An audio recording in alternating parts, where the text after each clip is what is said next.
All right.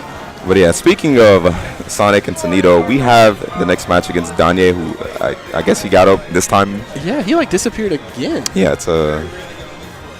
I guess he went to the bathroom as well.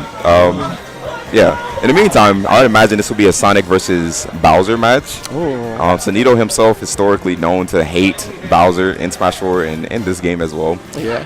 Probably because, Bowser's not that character that you want to aggress on, but Sonido is naturally an aggressive player, so he wants to get in. He wants to get those hits, and he wants to convert as much as possible. Yeah. Yeah, Bowser has a lot to deal with that, Like, all of his smash attacks has, like, armors on it. Most of his tilts have armor.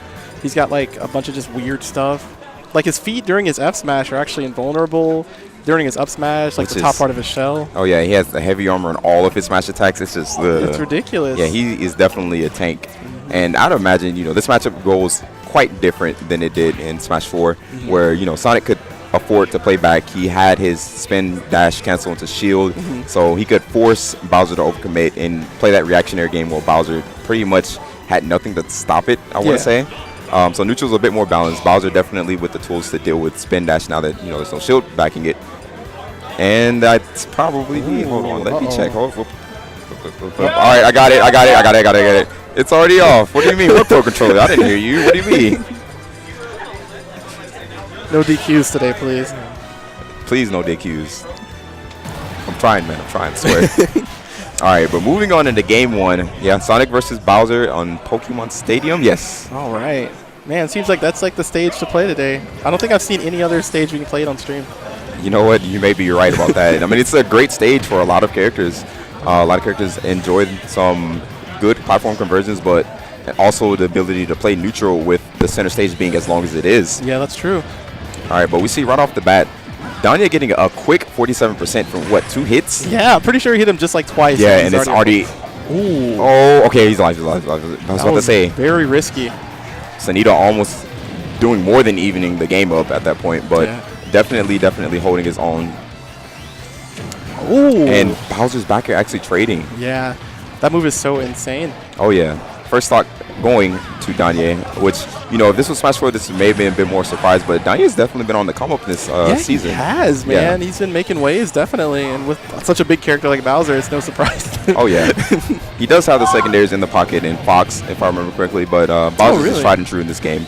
Enjoys the character greatly and has definitely shown it through his progress as a player. Oh, yeah. Bowser, like we were talking about earlier, he has a lot of tools to deal with, like, a lot of stuff, and I really think he's one of the top contenders for best heavy in the game.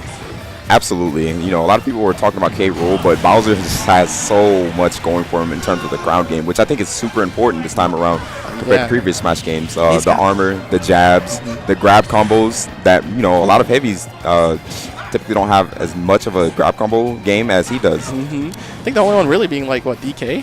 Yeah, DK. King K. Rool has some stuff with the berry, but it's at super high percent. You're not going to get damage off of it like Bowser would. All right, we see the spin dash coming out.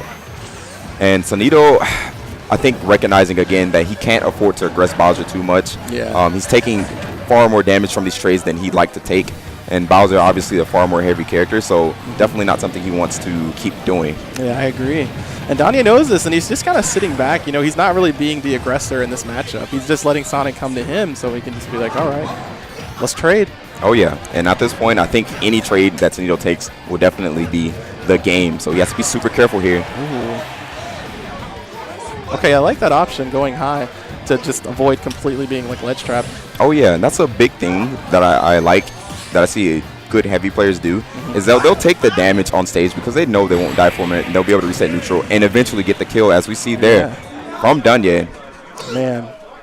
Bowser is just a powerhouse, dude. Oh, yeah, man. That was such a quick set. Like, it didn't even feel like they were playing neutral that long. It just felt like, wow, Bowser hit him 2 times. He's at 47? What? Right? Like, this only took 5 seconds. It's like, it felt like the game should have been going on like 30 seconds, but no, Bowser touches you once. It's over. It's pretty much half your stock is almost gone. Right, man.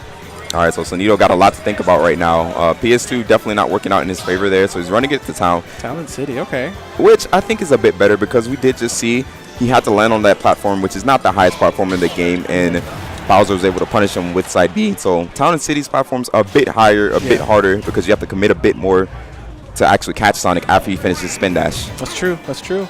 And plus, they have. Correct me if I'm wrong, but this stage has the most highest ceilings in the game, right? It does. Yeah. It does have the highest ceiling in the game of the legal stages. Lots of characters here will absolutely live forever. Granted, I don't think Sonido's necessarily picking it for the longevity of his stock. I think he's picking it because he just wants more control of neutral. That makes wants sense. that extra room to move around. Yeah.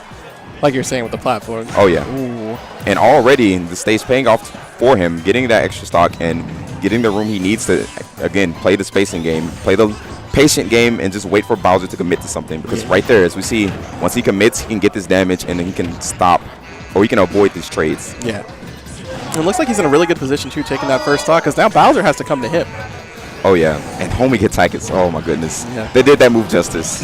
It's so hard to punish if the Sonic mixes it up. So good in this game. Oh, yeah. You cannot shield that move and it not have to guess what Sonic's going to do afterwards. Ooh.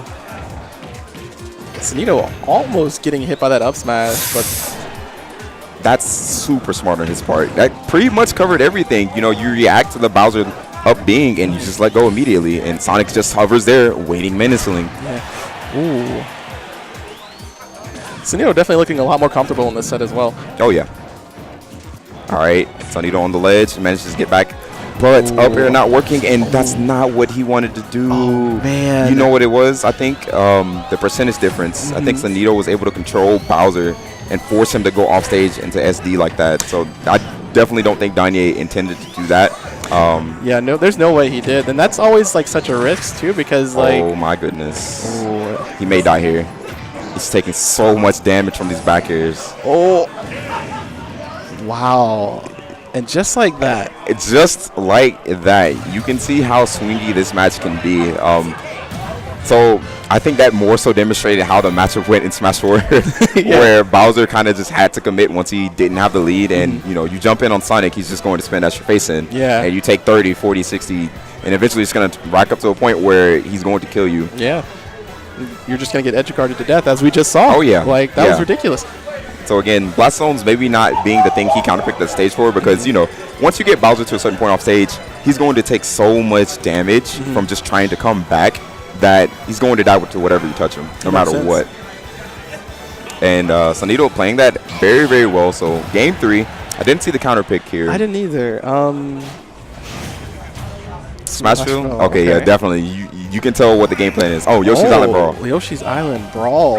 Okay, so definitely a smaller stage. Definitely gives Danye the ability to get in a little bit quicker than Sonido maybe would like. Yeah. So I can see this being a pretty good counter pick. Yeah, and plus with Bowser's up tilt, he can actually cover a good portion of that platform up there. So. Oh, yes. And Sonido needs to be very careful, too. Oh, yeah, no free landing options here. But nonetheless, Sonido not even really being able to, or needing to land, rather. Yeah. Just retreating to the sides of the stage and waiting for these commitments from Bowser to come out. But this is the thing. Bowser gets one touch on you, that's 32%. Yeah. This is 2 touches, 54, 54. and we're almost even. This is ridiculous. Oh, yes. It's like he does not need much to make his back up at all.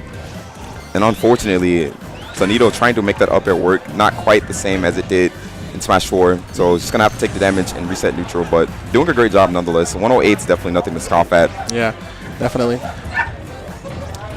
All right, we see more patient neutral play coming out. Danye doing his best to commit when he has Sonic cornered, which is great. Yeah, that's definitely a smart option. Oh, yeah. All right, so Nito gets a back throw. And, yeah, that'll do it. Man. All right, these edge guards have been so clean from Sonido. They have. And one thing I do want to point out again is that against Sonic, he wants you to commit to him. Oh, no, is he too? Okay, I'm sorry. I had to stop a second. Stop myself to make sure he's alive. But Sonic is a character that you actually, awkwardly enough, don't want to hold center stage too much because you give him free reign to cross you up with spin dash. So you want to be in the corner as much as you can against him whenever you have the lead. But that's why he's also so effective as a character when he does have the lead, because you have to come to him and he's with punishing whatever you do. That makes sense. And wow, he gets the dare kill. Oh yeah, down air kill is super surprising, and I still like the choice because, you know, what's the worst that's going to happen to Bowser? Sonic's not really going to be able to kill you, especially if he's coming from the ledge. That's true. So, you know, you take your damage or you get the stock. And he got the stock in that situation. Oh yeah, and 2 hits again, and Sonido's at 43%. Oh my god. Like, this character's damage output is amazing. Ridiculous. But again, Sonic with some of the best mobility in the game, is able to keep Bowser at bay. Yeah, he's doing a really good job. And I like that spin dash pressure and homing attack. Yeah, and there's nothing Bowser can do right there. Yeah, and Sonic just has that ability to just go so far into the blast zone, like bottom, and then just up B for free. I respect it. All right, damage. All right, clean 48. I like that combo right there. Up in there. 65. Uh-oh, I think he uses double jump. It's super scary. Okay. Okay. All right, another homing attack just to get him back to neutral. And that's the thing about Sonic in this game from the ledge. It's so hard to actually ledge trap him because unreactable mix-up incoming. All right. And Danye, again, maybe getting a little impatient, and forward smash going to take that second game. Man, Sonido, I like that adaptation he did. You know, that first game did not look very good for him, but then he just, you know, was like, all right, I figured out what I got to do, and he did it. He executed.